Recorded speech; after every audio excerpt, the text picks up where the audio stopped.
आज अपन इसका तीसरा पार्ट देख रहे बेटा। कितना पार्ट? तीसरा पार्ट। ये भाग 3 है बेटा, याद रखना, पार्ट 3। क्लियर? ये आपको ध्यान रखना। आज हम सबसे पहले अध्ययन करेंगे बेटा भौतिकी का प्रौद्योगिकी से संबंध। क्या अध्ययन करने वाले बेटा? भौतिकी का प्रौद्योगिकी से संबंध। ठीक है बेटा? तो भौतिकी का प्रौद्योगिकी से संबंध। ठीक है बेटा? तो जो प्रौद्योगिकी वर्ड है बेटा, पहले आप इसका मतलब समझो। प्रौद्योगिकी मतलब होता है टेक्नोलॉजी। क्या होता है बेटा? टेक्नोलॉजी। ठीक है बेटा? प्रौद्योगिकी का मतलब क्या होता है? टेक्नोलॉजी। ठीक है? ये आपको फिजिक्स से जानते हैं। अच्छा बेटा, ये साइंस का क्या है? एक ब्रांच है बेटा, साइंस का एक ब्रांच है ना? हमने पहले वीडियो में आपको बताया था बेटा इस सब के बारे में। ये आपको ध्यान रखना। क्लियर? तो दोनों में हमको क्या पढ़ना है बेटा? संबंध। क्या पढ़ना है? संबंध। ठीक है ना? ये आपको ध्यान रखना। ठीक? तो टेक्नोलॉजी यानी कि प्रौद्योगिकी एक अनुप्रयुक्त भौतिकी है। क्या बेटा? अनुप्रयुक्त भौतिकी है। अनुप्रयुक्त तो इंग्लिश में बोलते हैं बेटा अप्लाइड फिजिक्स। क्या बोलते हैं? अप्लाइड फिजिक्स, जिसके अंतर्गत भौतिक के नियमों एवं सिद्धांतों का अनुप्रयोग व्यवहारिक समस्याओं को हल करने के लिए किया जाता है। हमारे दैनिक जो भी व्यवहारिक समस्या है उनको हल करने के लिए हम इस टेक्नोलॉजी का यूज करते हैं। ठीक है बेटा? भौतिक और टेक्नोलॉजी में मुख्य अंतर यह है बेटा, भौतिक क्या है? प्रकृति के नियमों का अंतर्गत अध्ययन किया जाता है। भौतिक के अंतर्गत क्या करते हैं? भौतिक के अंतर्गत प्रकृति के नियमों का अध्ययन किया जाता है, जबकि टेक्नोलॉजी के अंतर्गत भौतिक से प्राप्त ज्ञान का अनुप्रयोग दैनिक जीवन में डेली लाइफ में, दैनिक जीवन में प्रयुक्त होने वाले अनेक प्रकार के यंत्र, उपकरण एवं युक्तियों के निर्माण में किया जाता है। बेटा जैसे देखो, उदाहरण से समझते हैं ना। कैसे उदाहरण से समझेंगे बेटा? हमने सार्वत्रिक गुरुत्वाकर्षण का नियम याद है बेटा, न्यूटन ने दिया था। और ये किसके अंतर्गत आता है बेटा? फिजिक्स के अंतर्गत। तो सार्वत्रिक गुरुत्वाकर्षण के नियम जैसे न्यूटन ने प्रस्तुत किया, उस नियम का अध्ययन करने के बाद हमने बहुत सारे अंतरिक्ष यानों, उपग्रहों का प्रक्षेपण संभव हो पाया बेटा, क्योंकि हमको पता चल गया गुरुत्वाकर्षण की ताकत कितनी है। हम उसी के अनुसार हमने प्रक्षेपण यान बनाया बेटा, जिसकी सहायता से हम चंद्रमा तक जा पाए, अन्य ग्रहों का अध्ययन कर पाए बेटा। यह आपको ध्यान रखना। और अगर हमको सार्वत्रिक गुरुत्वाकर्षण के बारे में पता ही नहीं रहता तो हम कभी अध्ययन कर पाते क्या? नहीं कर पाते। ठीक है? और एक दूसरा उदाहरण लेते बेटा, है ना? देखो, उष्मागतिकी के सिद्धांतों का जैसे भौतिक ने दिया, हमने उस सिद्धांत की सहायता से क्या बनाया बेटा? उष्मा इंजन का निर्माण किया, है ना? साथ ही साथ हमने क्या बनाया? रेफ्रिजरेटर, जो आज हर घर में देखा जा सकता है बेटा। यह आपको ध्यान रखना। तो भौतिक का काम था प्रकृति के नियमों से ज्ञान अर्जित करना, और उस अर्जित ज्ञान से हमने टेक्नोलॉजी की सहायता से, उस सिद्धांत की सहायता से यंत्र बनाए, जिससे हमारे जितने भी व्यवहारिक जो समस्याएं थी उसको हमने सरल कर पाए बेटा। क्या कर पाए? सरल कर पाए, अर्थात दूर कर पाए। इसी को हम लोग क्या बोलते हैं बेटा? भौतिक का प्रौद्योगिकी अर्थात टेक्नोलॉजी से संबंध। क्लियर हो गया बेटा? यह आपको ध्यान रखना। ठीक? उसके बाद हम एक छोटा सा यहाँ पर प्रश्न डील करते बेटा, जो पेपर में पूछा जाता है, परीक्षा के दृष्टि से बहुत महत्वपूर्ण है बेटा।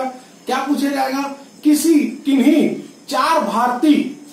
चार भारतीय भौतिक विदों के नाम एवं खोज कार्य लिखिए। क्या बोला बेटा? भौतिक विदों ना, याद रखना, भौतिक विदों के नाम एवं खोज कार्य लिखिए, ये पूछा जाएगा बेटा। ठीक है? और कौन सा लिखना बेटा? भारतीय ना, याद रखना, के नाम एवं खोज कार्य लिखिए। ठीक है? ये आपको ध्यान। तो हम भारतीय विदों के नाम के बारे में ज्यादा बोलते हैं, क्योंकि बेटा हम इंडिया में रहते हैं, भारत की वैज्ञानिकों के नाम के बारे में बात करते हैं। हम सबको पता रहता है न्यूटन कौन है। अगर किसी भी इंसान से पूछा 4 भारतीय भौतिक विदों का नाम बोलो, तो आपको अभी अगर वीडियो देख रहे हैं तो आप खुद सोच के देखिए, पॉज करके, आपको भी नहीं पता होगा 4 भौतिकविदों का नाम। ठीक है बेटा, इसको याद करना बेटा। ठीक, जो फेमस है पहला बेटा, सबसे पहला नाम आता है सीवी रमन।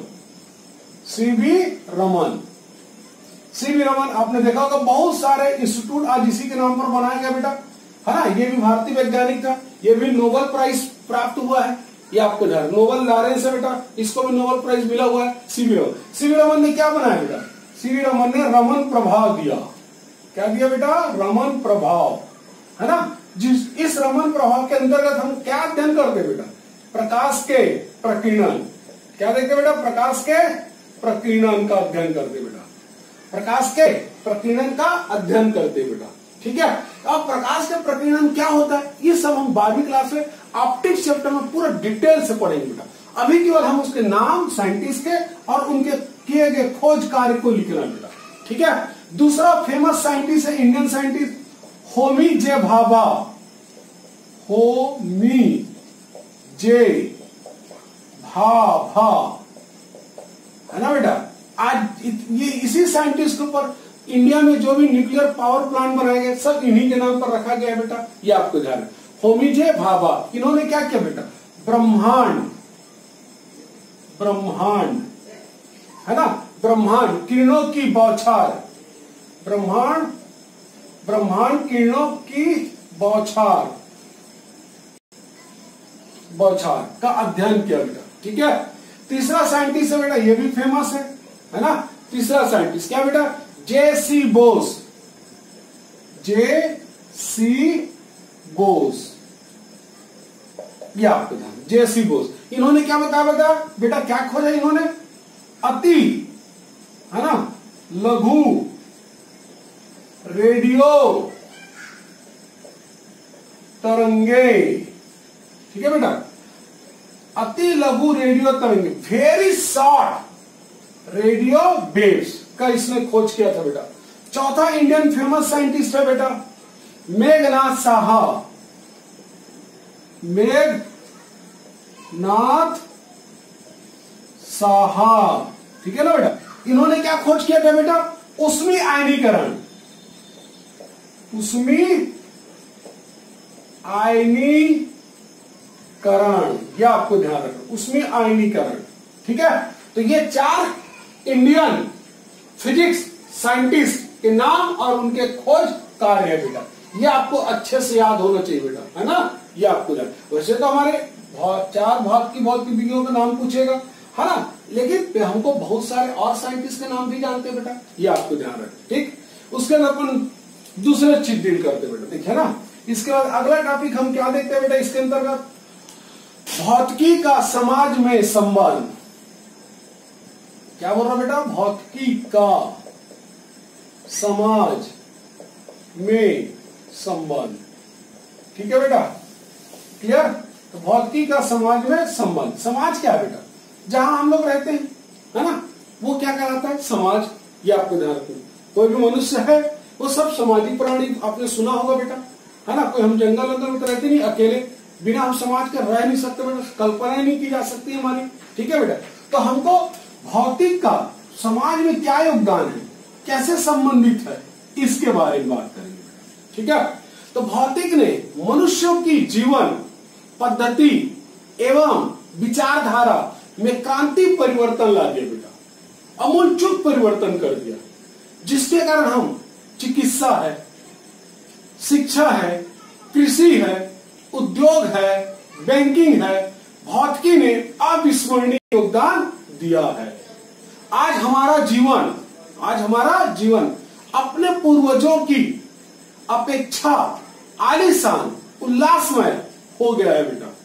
हमारा आलीशान कैसा बेटा, देखो गर्मी लगता है पंखा चालू कर लेते, गर्मी लगता है ज्यादा तो एसी लगवा लेते घर में, खाने के सामान को रखने के लिए फ्रिज है, रेफ्रिजरेटर है बेटा, ये आपको ध्यान रखना। क्या है, रेफ्रिजरेटर है, कोई भी चीज को सूचना ग्रहण करना है तो हम फोन से बात कर लेते हैं। तो हमारा जीवन आजकल क्या है बेटा, आलीशान हो गया, उल्लासमय हो गया, जो हमारे पूर्वजों को ये नसीब नहीं हो पाया बेटा, ये आपको ध्यान रखना। ठीक है, और कुछ उदाहरण की बात कर लेते बेटा, जैसे देखो रेडियो है, क्या है, रेडियो टेलीविजन। रेडियो टेलीविजन से क्या होता है बेटा, की सहायता से, रेडियो टेलीविजन की सहायता दुनिया के किसी भी कोने में होने वाली क्रियाकलाप को हम तुरंत उसी क्षण सुन सकते हैं बेटा, और साथ ही साथ सुन भी सकते हैं और देख भी सकते हैं। यह आपको ध्यान रखना। क्लियर? और उदाहरण देखना बेटा, फोन है, फैक्स है, इंटरनेट है, मोबाइल है, फोन है आदि की सहायता से कोई व्यक्ति अगर दूरस्थ स्थान पर स्थित है तो हम उससे संपर्क स्थापित कर सकते हैं। वो दूरस्थ स्थान चाहे छत्तीसगढ़ में हो या इंडिया में हो या विश्व के किसी अन्य कोने में, हम तुरंत इमीडिएटली फोन लगाकर हम उनसे संपर्क स्थापित कर सकते हैं बेटा। क्लियर? तो आज हमारा पूरा समाज विज्ञानमय हो गया बेटा। क्या हो गया? विज्ञानमय, है ना। आज आवश्यकता इस बात की है कि समाज का प्रत्येक व्यक्ति विज्ञान, खासकर भौतिक के नियमों एवं सिद्धांतों को समझे। ठीक है बेटा, ये आपको ध्यान रखें। इसके अभाव में वह आधुनिक समाज की मुख्य धारा से नहीं जुड़ पाएगा बेटा। क्या? नहीं जुड़ पाएगा, ये आपको ध्यान। इसलिए बहुत जरूरी है बेटा भौतिक का समाज में संबंध, है ना। हमको जानना पड़ेगा कि भौतिक के नियम क्या है और आज हमारे समाज को किस तरीके से उसके जीवन यापन में योगदान दे रहा है बेटा। ठीक है, ये आपको ध्यान रखें। ओके बेटा, थैंक यू।